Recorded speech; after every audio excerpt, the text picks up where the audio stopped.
하나님께서 천지 만물을 창조하신 후에 아담과 하와를 지으시고 두 남녀를 하나님이 친히 중매를 서셔서 이제 결혼을 시켜 주심으로 인류 최초의 가정을 만들어 주셨습니다. 그런데 이 두 사람은 가정의 원리에 따른 부부의 삶을 살지 못했고, 또한 잘못된 일, 그 일에 대해서 서로에 대해서 책임 전가만 일삼았을 뿐만 아니라 결국 인류에게 죄의 유산만 남겨준 부끄러운 부부, 부끄러운 조상이 되었던 것을 볼 수 있습니다.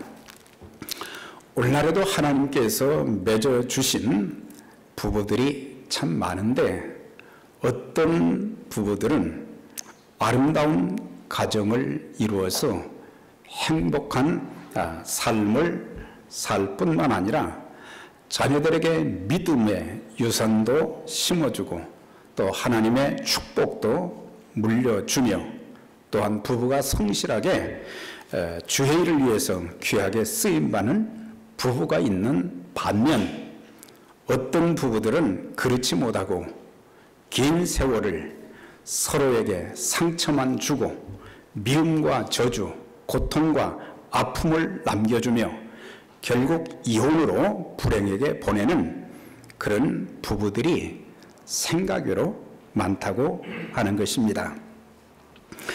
2014년, 15년, 16년 한국 통계청의 발표에 의하면 한국에는 한 해 혼인 건수가 약 30만 건이 되는데, 그 중에 매년마다 이혼하는 건수가 11만에서 12만 정도가 된다고 합니다. 그러니까 적어도 34% 이상 한국에도 결혼한 부부들이 이혼을 한다는 통계청 통계이기 때문에 더 많을 수도 있는 것입니다. 미국의 경우는 51%가 이혼을 하고, 스웨덴은 48%, 노르웨이는 44%, 영국은 42%, 카나다는 38%, 프랑스는 33%, 독일이 33% 순으로 나와 있는 것을 보았습니다. 옛날에 비하면 현대는 지식 수준도 얼마나 높아졌습니까? 또한 문명의 발달로 인해서 사람들이 문화 혜택도 더 많이 누리고, 또한 돈도 옛날보다는 더 많이 벌고 평균 수명도 높아져 가고 있지만, 그러나 가정이 깨어지는, 이혼하는 비율은 점점점 늘어가고 있는 사실을 보게 됩니다. 가장 더 심각한 문제는 뭐냐? 불신자들은 그렇다 이해를 하게 되지만, 예수 그리스도를 또 하나님을 믿는 그리스도인들 가정에도 생각지 못할 정도로 엄청나게 많은 가정들이 깨어져 가고 있다는 그런 통계가 있는 것을 보게 됩니다. 부부 행복하게 그 교재를 이렇게 보니까 거기에는 부부의 행복지수 체크리스트와 계산법이 나와 있어요. 거기 보면 10가지 그 질문이 있어요. 그 10가지 질문에 절대적으로 내가 동의한다 그러면은 그거는 3점이고, 그 다음에 보통이다 그러면은 2점이고, 또 별로 그렇지 않다 그러면 1점인데, 그래서 10문제니까 3점씩 하게 되면 만점이 30점이에요. 그런데 그 30점 중에서 16점 이하는 행복감을 느끼지 못하는 부부다. 16점 이하는. 그 다음에 17점에서 23점은 중간 정도, 그냥 그렇다.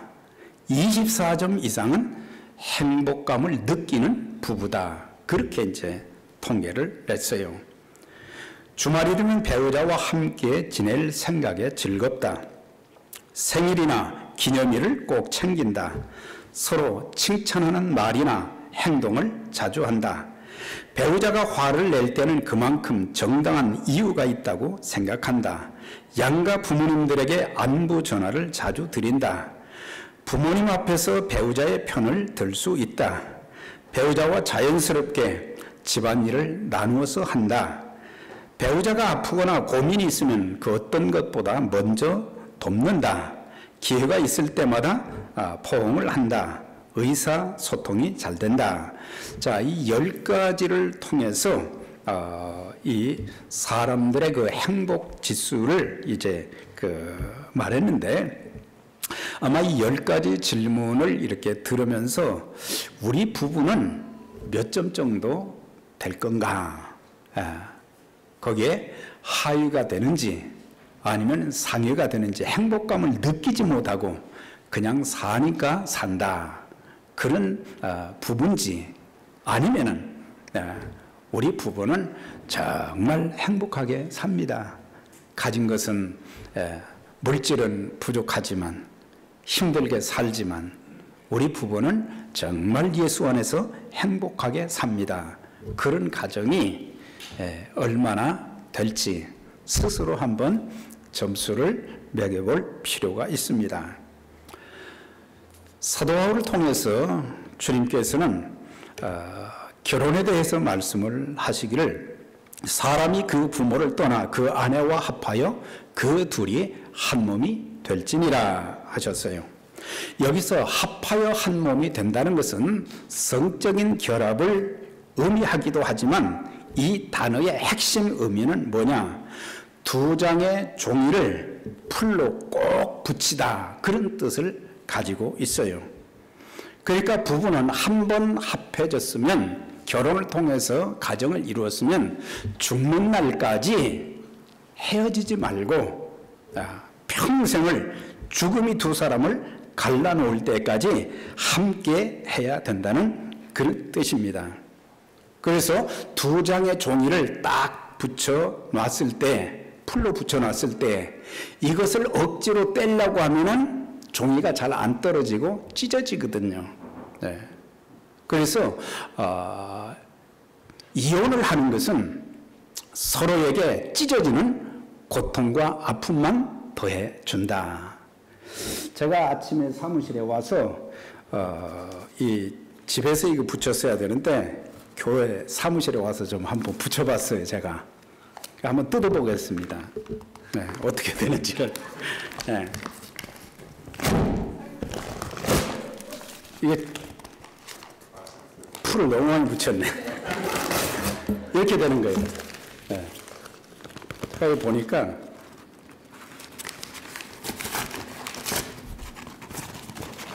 풀을 너무 많이 붙였어요.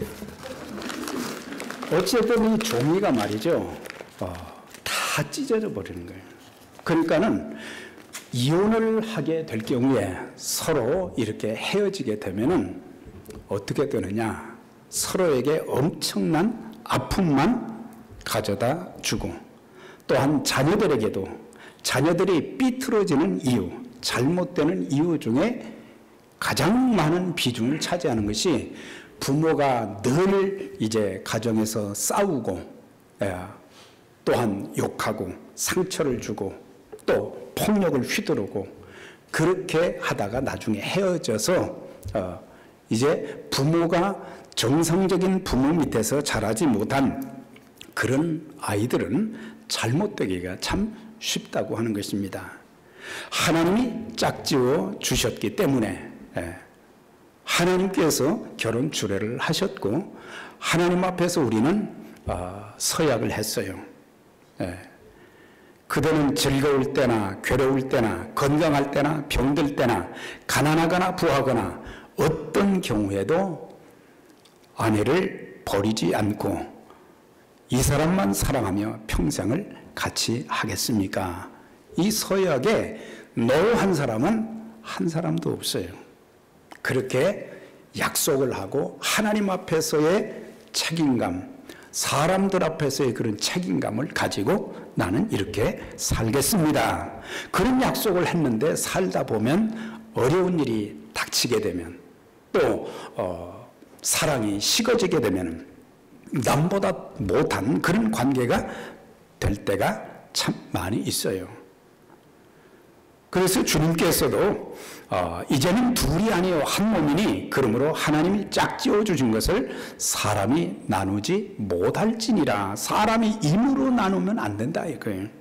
네. 둘 중에 하나가 세상을 떠나는 날까지는 절대로 헤어져서는 안 된다. 잠언서 18장 22절에 보니까 아내를 얻은 자는 복을 얻고 여호와께 은총을 받은 자니라. 여기에서 결혼을 한, 그러니까 아내를 얻은 사람은 복이 있다, 또 은총을 받은 자다, 그 정도로만 이해를 할 수 있지만 70인역 히브리어를 헬라어로 번역한 거기에는 뭐라고 되어 있느냐, 그냥 아내를 얻은 자를 말하는 것이 아니고 지혜롭고 명철한 아내를 얻은 자는 복을 얻고 여호와께 은총을 받은 자니라. 그래서 참 내 아내가 믿음으로 살고 아주 지혜롭게 명철하게 모든 일을 처신하면서 하는 그런 것들, 네, 하나님 앞에서의 신앙생활도 지혜롭게 잘하고 또 남편과의 또 아내와의 그런 관계도 잘하는 그런 모습, 또 사회생활을 하면서도 밖에 나가서도 인간관계를 잘하고 사람들에게 인정을 받고 칭찬을 받고, 또 교회 생활을 하면서도 교회 생활이 참 행복해야 되는데 내 맘에 맞는 사람들이 다 모인 곳이 교회가 아닙니다. 별 사람들이, 별 성격을 가진 사람들이 다 오고 믿음도 천차만별이죠. 그런 가운데 인간관계를 잘 가지면서 하나님의 교회를 잘 섬기는, 예, 그런 모습 남편에게도 나타나줘야 되고 아내에게도 나타나줘야 된다. 그런 사람들이야말로 하나님께 복을 받은 자들, 하나님께 은총받는 자다. 전도서 9장 9절에는 모든 헛된 날에 사랑하는 아내와 즐겁게 살지어다. 이는 내가 일평생에 해 아래서 수고하고 얻은 분복이라 그랬어요. 모든 헛된 날은 세상의 삶이 헛되다는 그런 의미보다는 세상이 죄로 인해서 타락하고 부패한 그 세상 속에서 부부가 결혼을 해서 한 가정을 이제 이루면서 특별히 남편의 아내와 즐겁게 살아야 되는데 즐겁게 사는 그런 부부가 그렇게 많지 않다라고 하는 거예요. 네. 이혼을 안 했기 때문에 나는 괜찮다 안심할 것이 아니고 정말 즐겁게 살고 있는가, 정말 즐겁게 살고 있는가, 그거 한번 물어볼 필요가 있어요. 잠언 5장 18절에는 내가 젊어서 취한 아내를 즐거워하라 그랬어요.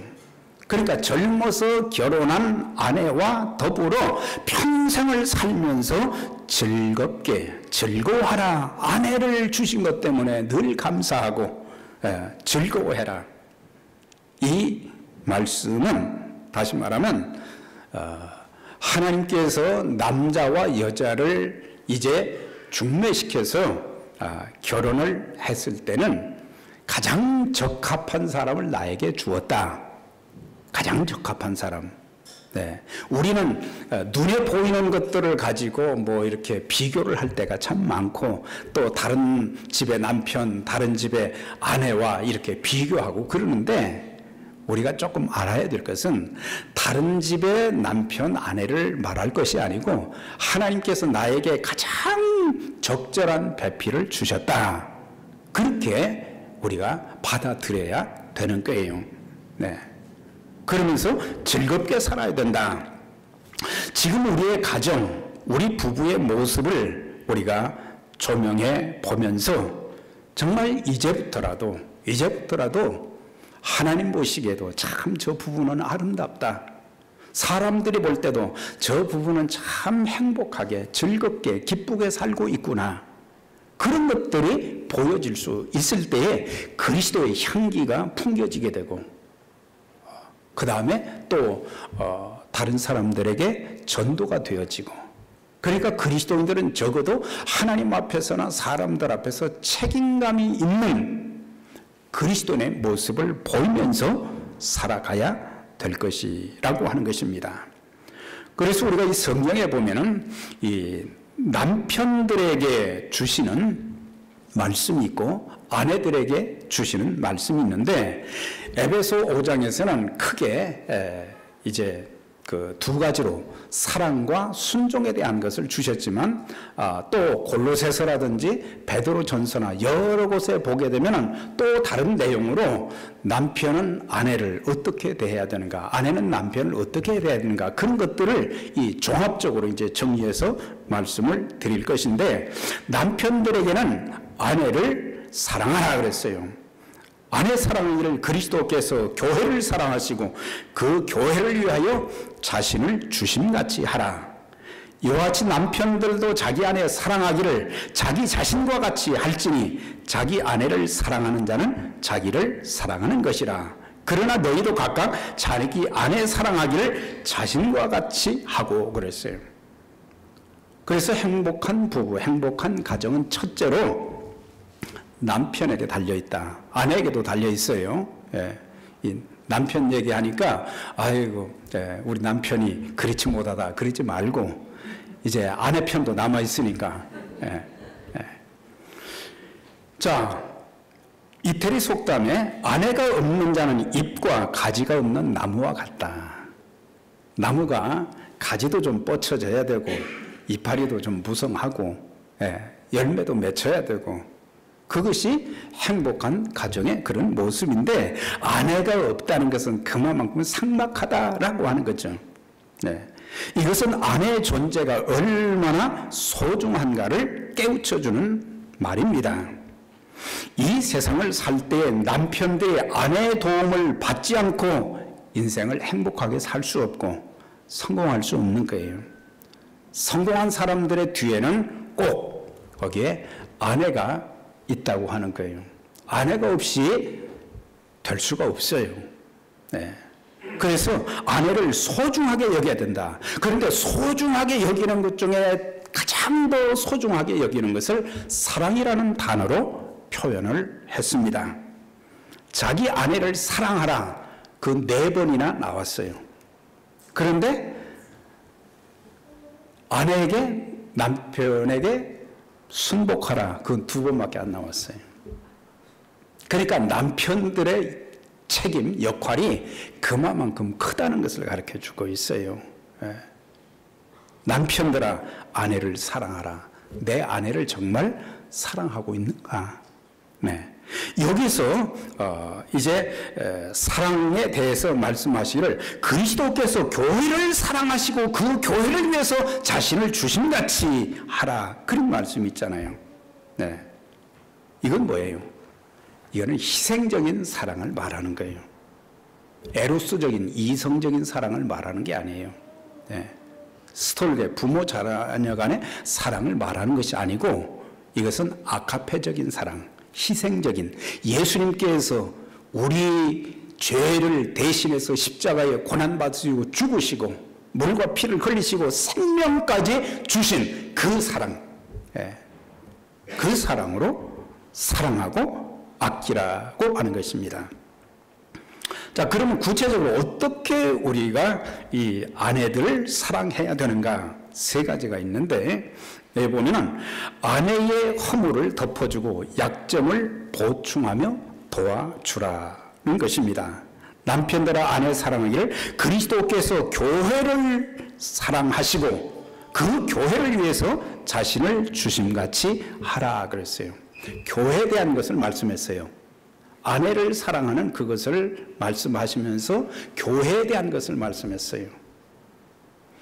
우리가 이제 교회, 개인적으로 우리가 밖에 나가면 교회가 되지만 공동체인 교회를 말하는 거죠. 그런데 건물을 말하는 것이 아니고 예수 믿는 사람들이 교회잖아요. 건물이 교회가 아니고 사람이 교회제예요. 그런데 교회에 오는 사람들 보면은 온전한 사람은 한 사람도 없어요. 나 온전합니다.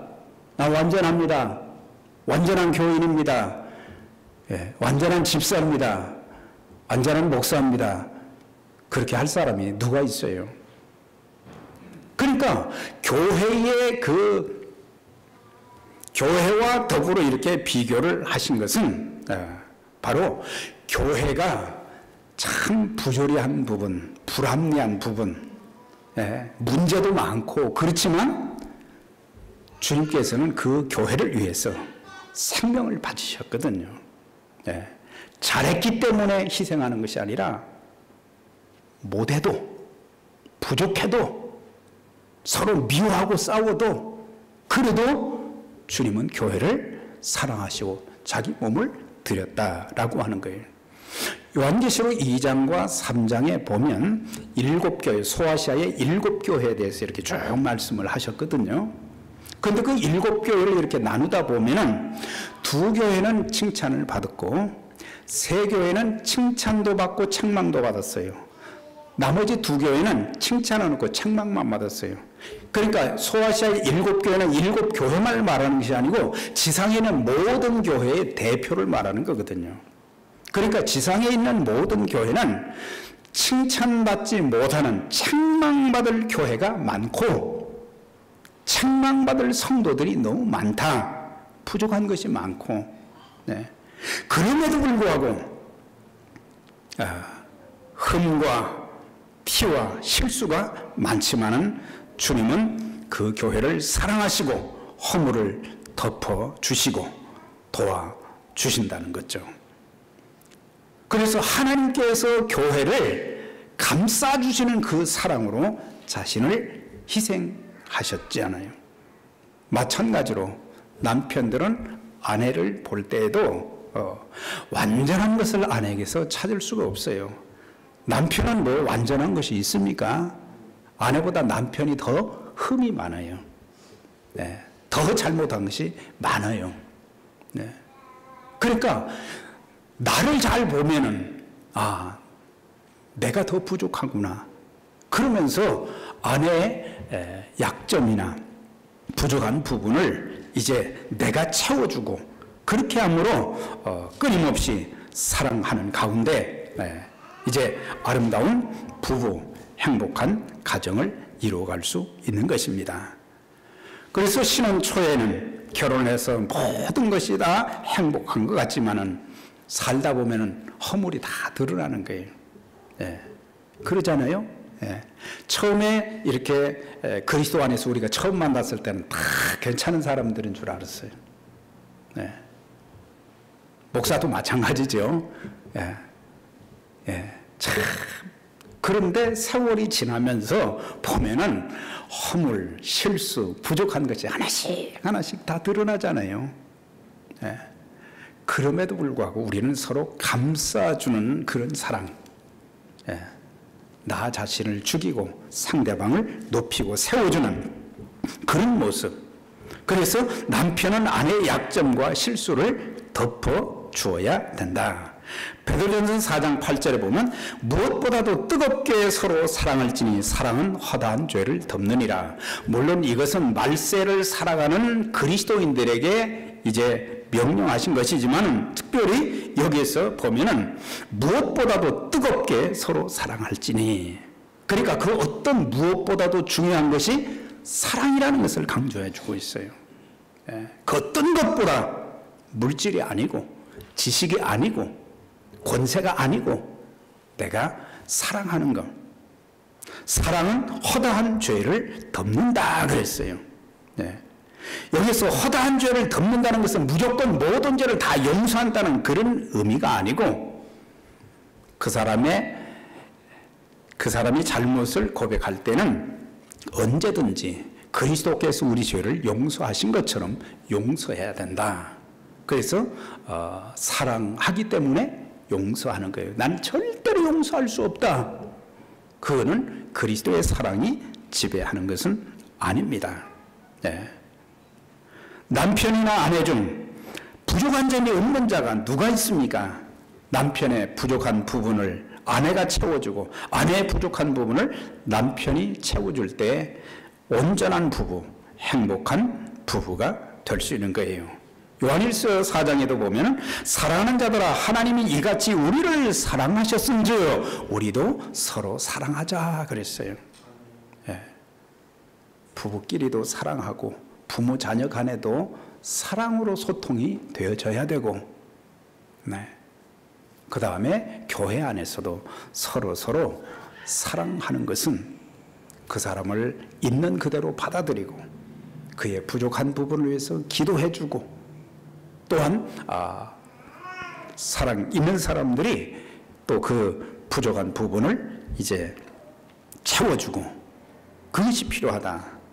그 다음에 또 한 가지는 아내를 괴롭게 하지 말라 그랬어요. 남편들에게 사랑하라고 했고, 그 다음 두 번째는 괴롭게 하지 말아라 그랬어요. 골로새 3장 19절에 남편들아 아내를 사랑하며 괴롭게 하지 말아라. 골로새 교회에게도 그 교회 안에 있는 결혼한 부부들에게, 특별히 남편들에게 아내를 사랑하라. 에베소 교회와 똑같이 말씀하시고, 그 다음에 또 한 가지는 괴롭게 하지 말아라 그랬어요. 부부가 이혼하는 7가지 사유, 그걸 좀 뽑아봤어요.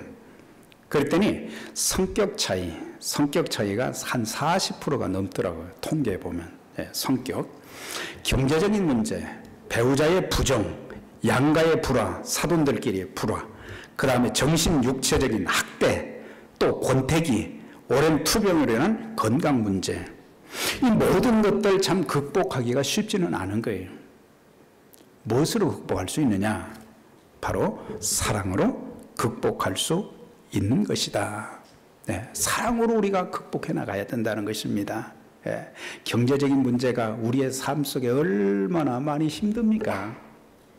이러다 보면 우리가 또 돈을 쓰는 우선순위의 문제를 가지고 서로 다툴 때가 있잖아요.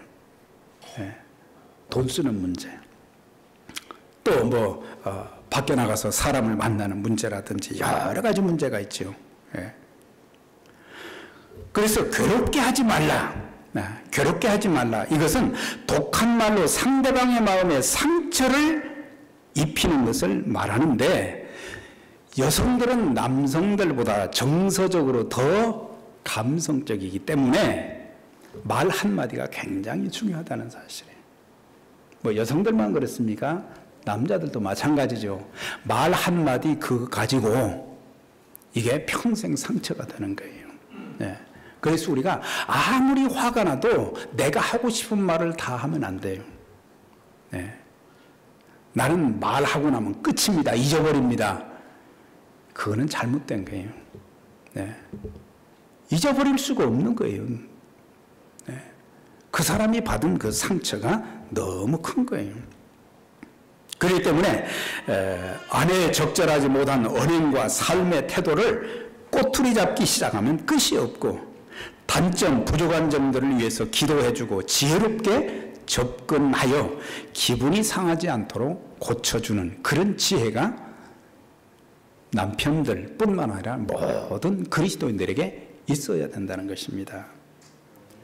정말 지혜는 우리의 인생을 성공적으로 살기 위해서도 중요하고, 우리의 가정을 행복하게 만들어가기 위해서도 지혜가 참 필요해요. 인간관계도 마찬가지예요. 인간관계도 자칫 잘못하면 평생 어그러지는 관계가 될 수 있거든요. 그렇기 때문에 그 모든 그 관계, 그걸 지혜롭게 해서 그 사람은 기분 나쁘지 않도록 고칠 수 있도록, 특별히 아내의 친정 가족들에게 대해 좋지 않은 평, 그런 것도 좀 조심할 필요가 있어요. 아내의 처갓집에 대해서, 또 시어머님 되신 분들은 이 며느리들에게, 며느님이라고 해야 되나?